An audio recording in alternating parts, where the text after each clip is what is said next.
देख बहू, सुबह उठकर सबसे पहले नहा धोकर ही रसोई में घुसना। मुझे वो लड़कियां बिल्कुल पसंद नहीं जो 10-11 बजे तक बिना नहाए ऐसे ही नाइटी पहनकर घर में घूमती रहती है। पहला दिन समझा रही हूँ कि मेरी रसोई में बिना नहाए एंट्री नहीं मिलने वाली। सास की बात सुनकर बहू कीर्ति हाँ में गर्दन हिला देती है। अगले दिन सुबह 6 बजे कीर्ति नहा धोकर रसोई में पहुंचती है तो देखती है उसकी जेठानी मीनाक्षी पहले से ही रसोई में खड़ी है और दूध उबाल रही है। मैं चाय बना देती हूँ, चाय तो सभी लोग पीते होंगे ना? हाँ, सबकी चाय बना लो, पूरे 7 कप बनेगी। ठीक है भाभी। कीर्ति गैस पर पानी चढ़ा देती है। अरे क्या कर रही हो तुमने तो बस 3 कप ही पानी रखा है, इतने पानी में सबकी चाय कैसे बनाओगी? भाभी मैं तो चाय ऐसे ही बनाती हूँ, आधा पानी आधा दूध। आप बताइए ना, अगर यहाँ पर सब लोग दूध में पत्ती लगाकर पीते हैं तो मैं पानी थोड़ा कम कर देती हूँ। मीनाक्षी कीर्ति की बात सुनकर हंसने लगती है। अरे भाई, दूध में पत्ती नहीं, हम लोग पानी में पत्ती लगाकर पीते हैं। क्या मतलब?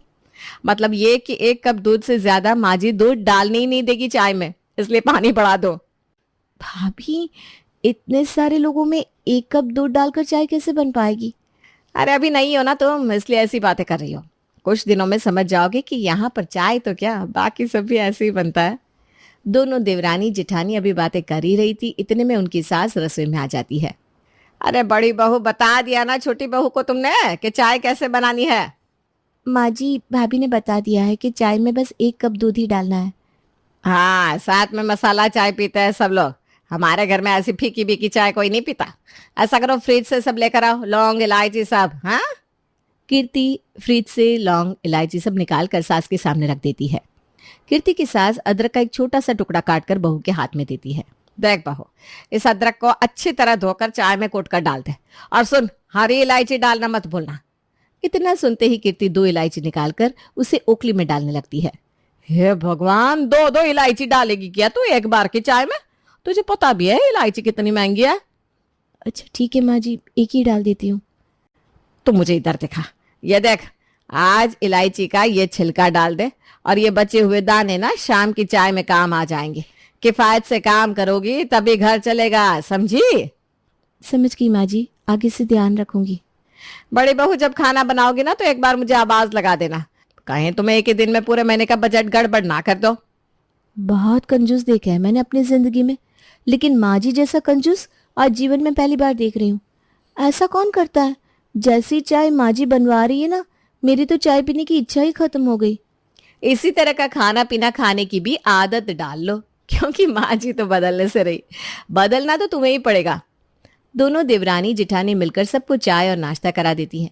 उसकी थोड़ी देर बाद सास रसोई में आती है। देख छोटी बहू, आज ना तेरी पहली रसोई है, इसलिए जो कुछ भी मैं बता रही हूँ उसको अच्छी तरह गांठ बांध ले, रोज रोज बताने में नहीं आऊंगी। देख, सब्जी में ये 1 ढक्कन से ज्यादा तेल नहीं जाएगा। हाँ, ये 1 लीटर तेल है ना, पूरे 2 महीने चलाना है, समझ गई? और ये इतनी सारी सब्जी क्यों काट रखी है? पूरे मोहल्ले को दावत देने का विचार है क्या तुम दोनों का? नहीं माँ जी, अब पूरे परिवार को खाना खिलाना है तो उसके लिए कम से कम इतनी सब्जी तो लगेगी ना। अरे इतने से काम चल सकता है तो फिर इतनी सारी सब्जी डालने की क्या जरूरत है? हाँ, तो चुपचाप वैसा ही कर जैसा मैं बता रही हूँ, समझी? ठीक है माँ जी, जैसा आप कहो। सास के जाने के बाद मैं मानती हूँ कि ऐसे बहुत से लोग होते हैं जो सब्जी का खर्च बचाने के लिए आलू ज्यादा डालकर सब्जी बैलेंस कर लेते हैं, लेकिन माँ जी तो गोभी की सब्जी में गोभी ही डालने के लिए नहीं दे रही, और ना ही आलू। फिर सब्जी कैसे बनेगी?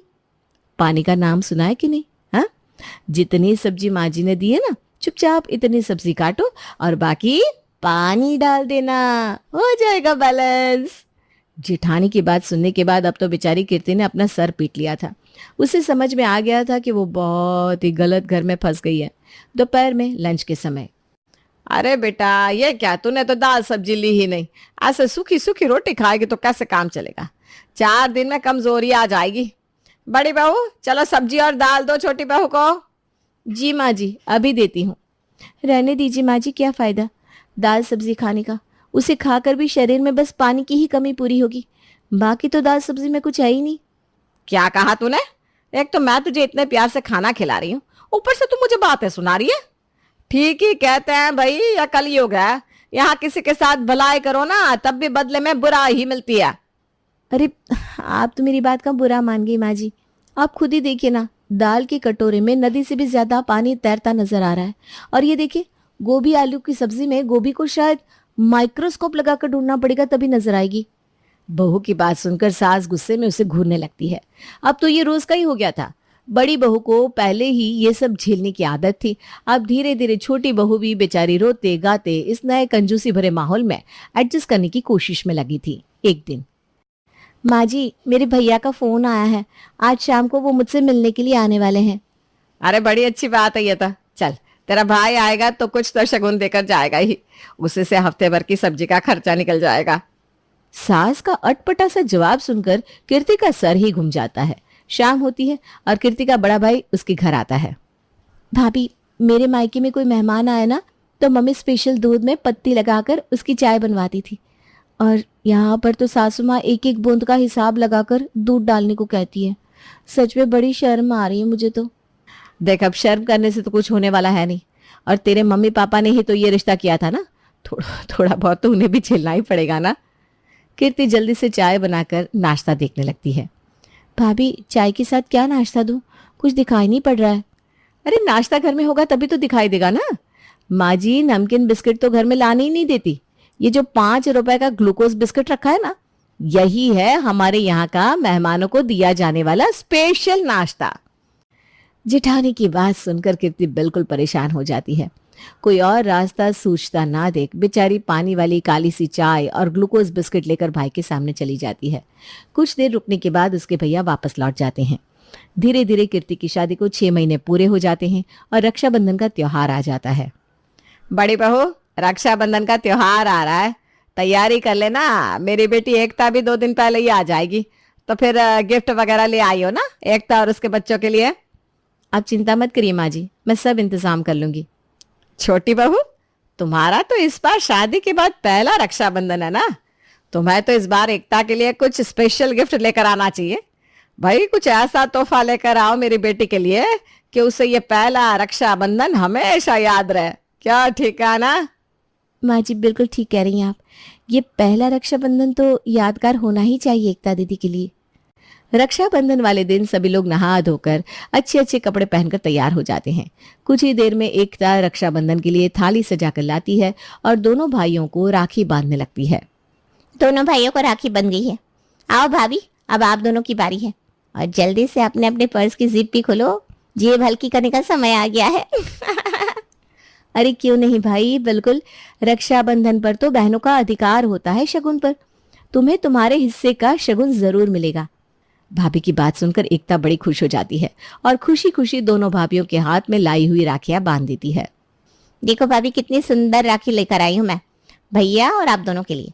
बाजार में जो सबसे महंगी राखी थी ना, वो पसंद करी है मैंने आप लोगों के लिए। ननद की बात सुनकर एक एक करके दोनों भाभियां लिफाफे ननद के हाथ में रख देती है। लिफाफा हाथ में लेने के बाद एकता बड़ी उम्मीद से दोनों भाभियों का लिफाफा खोलकर देखती है तो उसकी तो शक्ल का रंग ही बदलने लगता है। भाभी, ये कैसा बेहुदा मजाक है? क्या बात है बेटा, ऐसा क्या रख दिया तेरी दोनों भाभियों ने लिफाफे में जो तेरे चेहरे के हाव भाव ही बदल गए? खुद ही देख लो मम्मी, आपकी लाडली बहू ने क्या कारनामा किया है। एकता दोनों लिफाफे माँ के हाथ में थमा देती है। जैसे ही एकता की माँ लिफाफा खोलकर देखती है तो हैरान रह जाती है। आज के जमाने में ऐसा कौन है जो तुम लोग 11 रुपए देकर राखी बंधवा रही हो? तुमने तो भिखारी को भी फेल कर दिया। अरे शर्म नहीं आई अपनी इकलौती ननद के हाथ में 11 रुपए का लिफाफा थमाते हुए? और छोटी बहू तो तू तो बड़ी बड़ी बातें कर रही थी, पहला रक्षाबंधन है, यादगार बना देगी। ऐसे यादगार बनाया जाता है?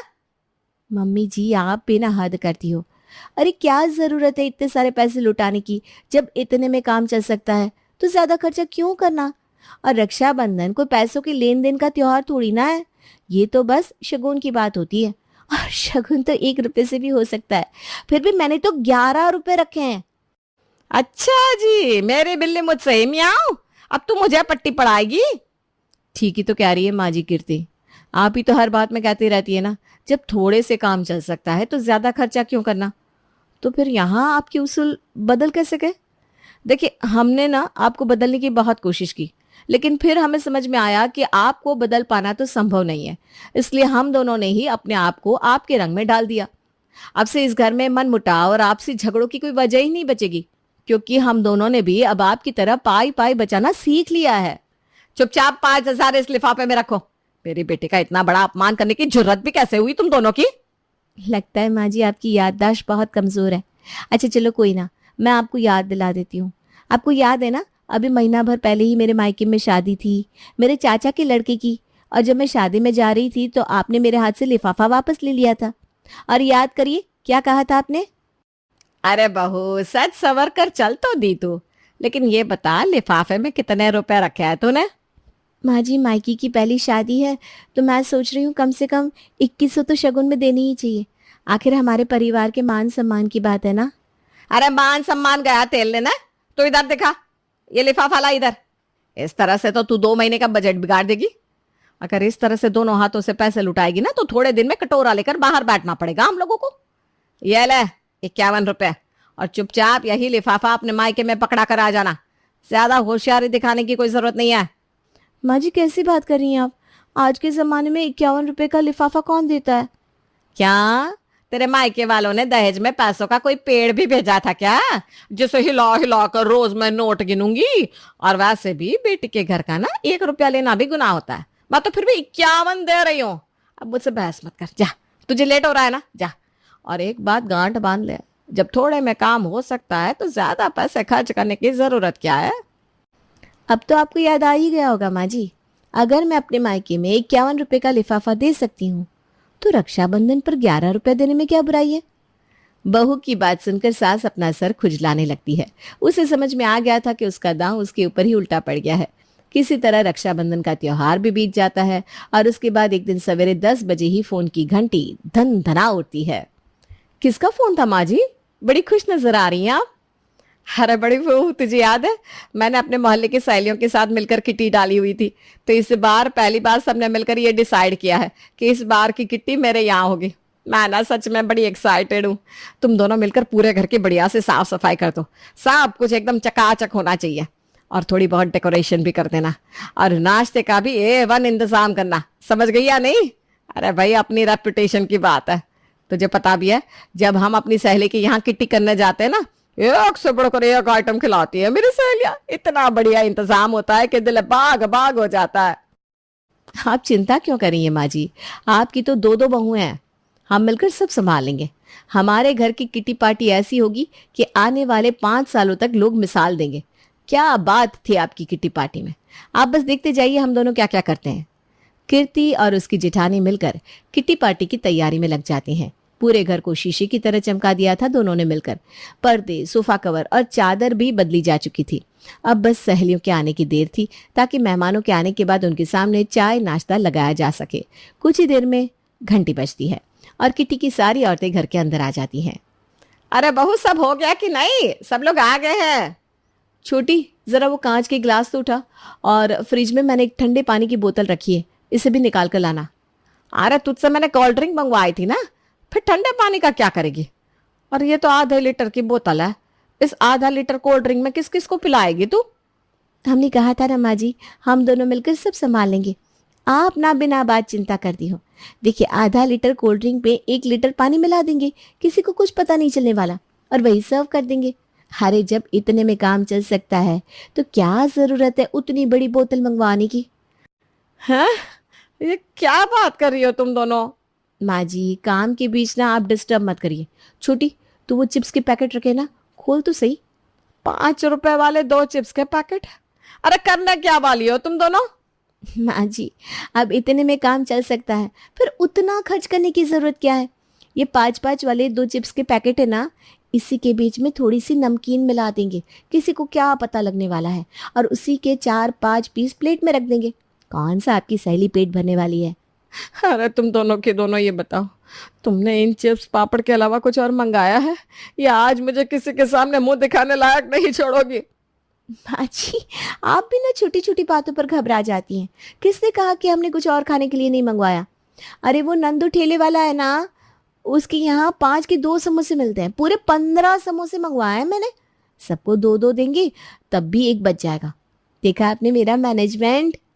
क्या तुम दोनों ने उस ठेले वाले से समोसे मंगाए हैं मेरी किटी पार्टी के लिए? मैं तुम दोनों के आगे हाथ जोड़ती हूँ, भगवान के लिए अपनी अकल पर पड़े हुए पर्दे को हटाओ और थोड़ा दिमाग से काम लो।